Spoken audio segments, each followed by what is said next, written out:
and Whine, episode 2. Action.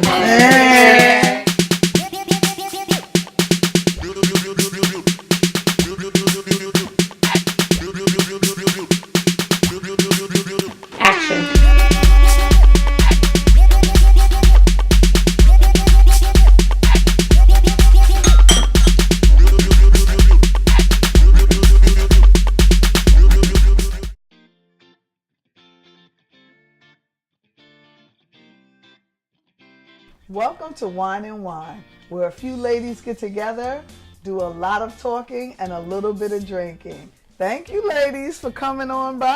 Thanks for having us. I miss you. You too. And we have a guest co-host today, Miss Tanay Hudson, the weekend editor of MadameNoir.com. Welcome. Thank you.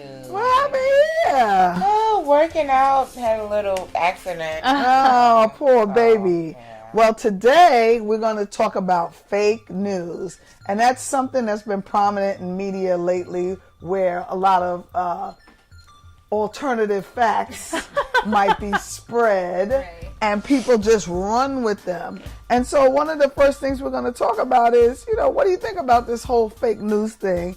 And who do we think is responsible for it and is being so widespread lately?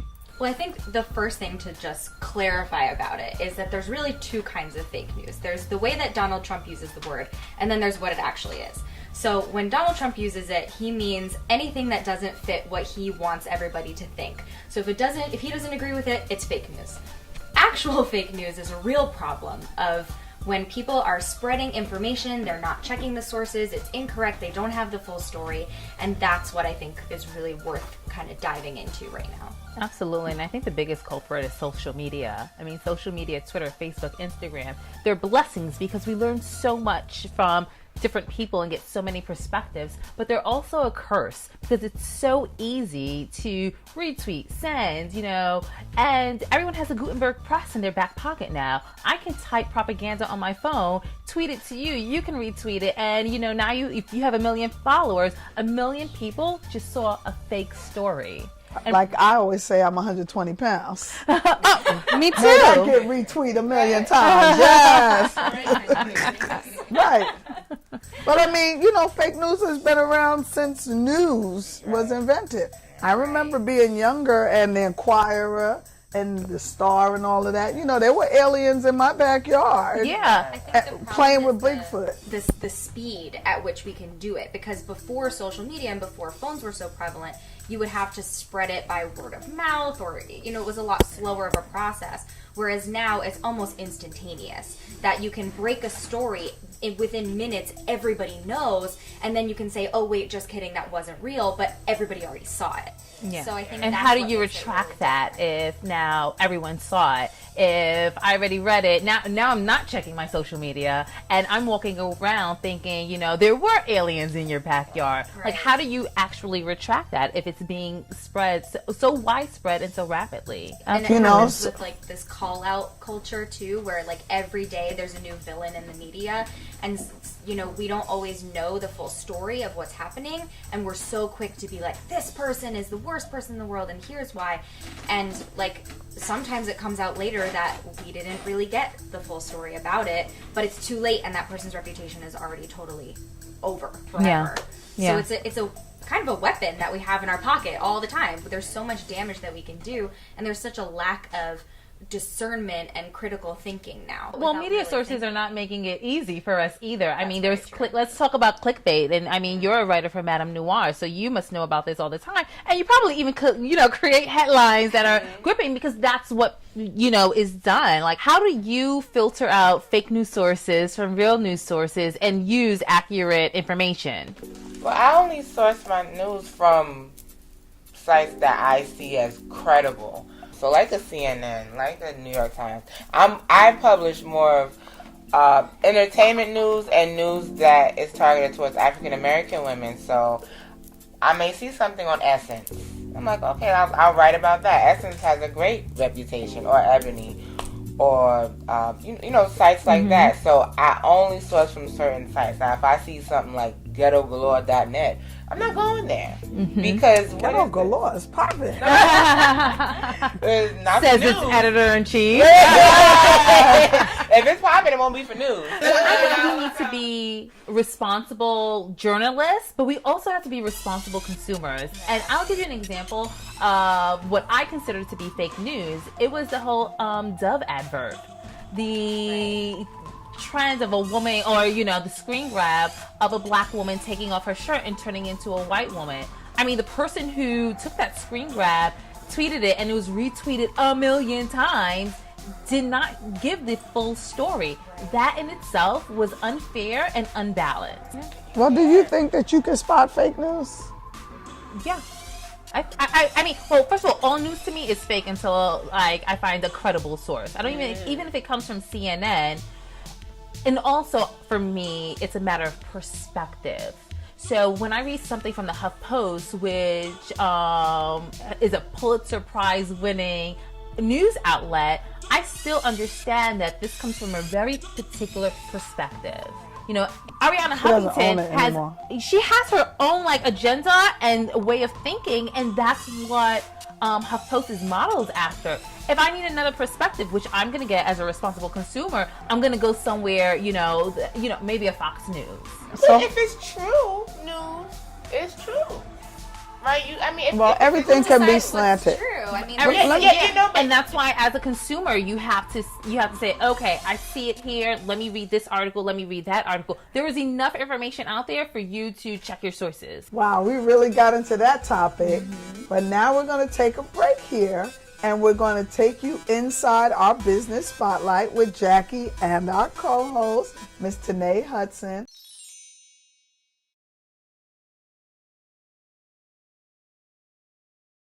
Since 2010, Madame Noir has been a source of lifestyle content for women of color. It has kept us thinking, it has kept us entertained, and definitely has kept us woke. Tanay is a writer and the weekend editor at Madame Noir. Thank you for being part of our business spotlight. Yes, thanks for having me. We're so happy to have you here and join that conversation. And we were just talking about the saturated news market. What makes Madame Noir unique? Because we focus on news and lifestyle stories that have to specifically do with women of color, but mainly black women. And we publish personal essays. So we'll have different women tell their stories, what they learned about going through different journeys in life. What I love about Madame Noir is you read stories about women who, like you just said, go through things and then how they rise above those. And I think that's what makes, for me at least, as a fan, as a reader, what makes, the digital magazine that you work for, very unique. And kind of separates it from others. What I also love about Madame Noir is that people can really join your community. It's really not just one-way news. People can join in the conversation. Like you said, you started as a contributor. What are some ways people can join the conversation? We definitely use our social media. So after the story is written, it's posted on our Twitter, mainly Twitter and Facebook.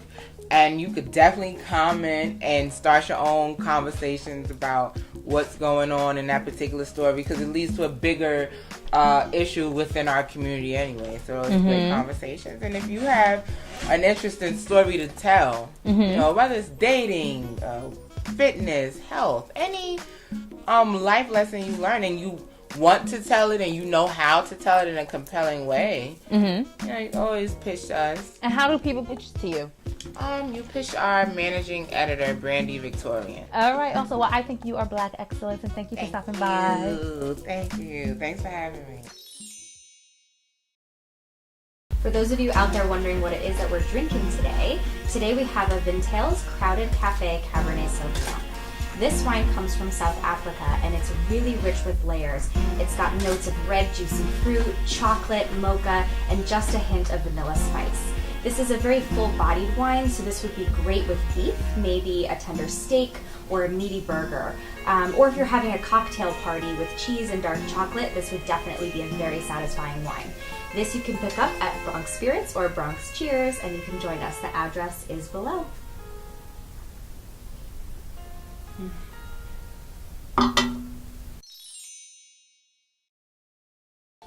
Welcome back. Before the break, we were discussing fake news and its implications. Let's dive back into this conversation. So, I'm thinking about the longevity of fake news, right? A lot of times after we post something, we don't even think about it anymore. You post it, you read it, and it's not even on your mind anymore. So, does it really make that much of a difference? Does it really have that much impact?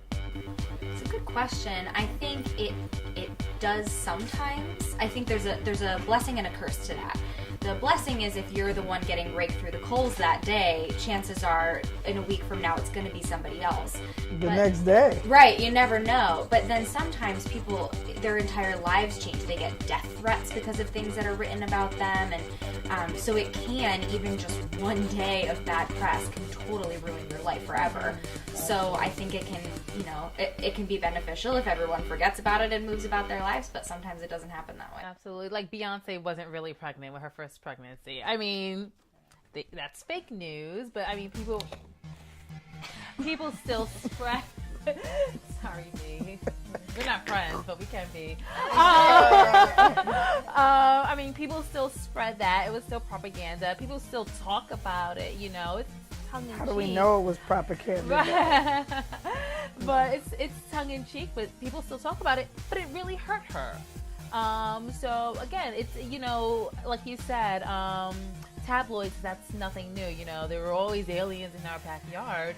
But certain things do stick with you. And aside from whether you're going to remember the story or forget the story, why don't we just break the habit of believing everything we read? Right. That's how I definitely go about it too, because I know, like, in the field, if we see something that people.com posted, it's like, oh no, that was true. It's like, it's funny, like, we sometimes we'll wait to see it on people. Certain outlets, you're like, oh, it must be true, and even they get it wrong sometimes. Yeah, How do sometimes. you decide which sources are credible to you? Is it reputation? Is it Reputation, could be the ones I grew up reading. And do you confirm with your own sources? Well, as a journalist, publicists will send you things. Mm-hmm. And then Right, but if you read in People that, Kylie Jenner just had her baby, do you then pick up the phone, call Kylie's publicist and say, hey, this is what I'm reading.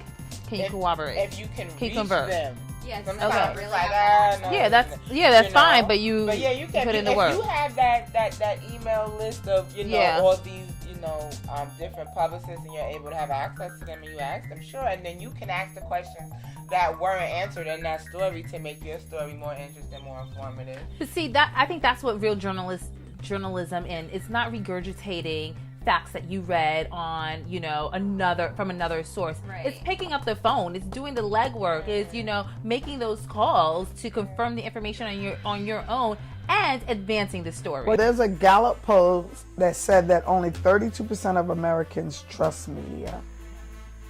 And I looked at that and I felt like most black people have never trusted media. We've always been portrayed so skewed. Oh yes, right. It has. Look how Dr. King used television to get a point across about what was happening in the South. Look how Black Lives Matter used Twitter, which is media, to get their point across. I mean, that's concerning. If only 32% believe what's actually happening in the world. When you see narratives, and I go back to how black folks, how we looked at news cockeyed anyway, because they make us the welfare queen. When you look back, how the media, the administration of that time, actually crafted messages for media to make the welfare queen, or that whole war on drugs, where they. Where you found out now that Nixon even made a decision that he was going to try to make black people look like this kind of drug addict, and the hippies look like that kind of drug addict, so they could become a menace and their message wouldn't matter. Right? So, and this was mainstream media who ran with these narratives. They're still showing them. Yeah. When you show criminals and everything like that, right? Well, if they choose like Brock Turner, and they showed his like nice little picture, even though he's like the scum of the earth, and then they show a black kid who was arrested for marijuana or something. They pick one where trying to make him look like a thug. So it makes sense that most people don't trust the media, because they know that even if you're being an objective reporter, there's a subtle power ways that you can behind it. manipulate. Yeah, there's definitely a power behind it. That's where publicists come in. That's where, community leaders come in. They know how to manipulate the media in many ways. Well, maybe it's a good thing that we don't remember anything usually past a day or two anyway. Huh? As always, this is a great conversation. Worth remembering. Yes, this one is worth remembering. But we probably won't in about a week. Thank God. We'll have forget another right now. episode. Thank God.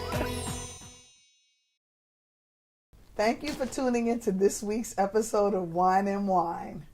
We'd love to hear from you, so comment below.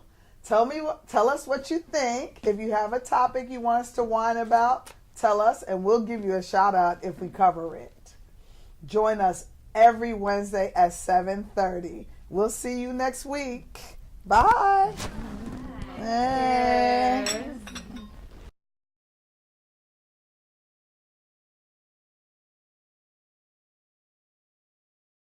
Next week on Whine and Whine, we're talking sex with Raquel Botello, Eros Sexpert. We have our special guest, who's no newbie to the show, Raquel Botello. And Raquel is an erotic empowerment guide.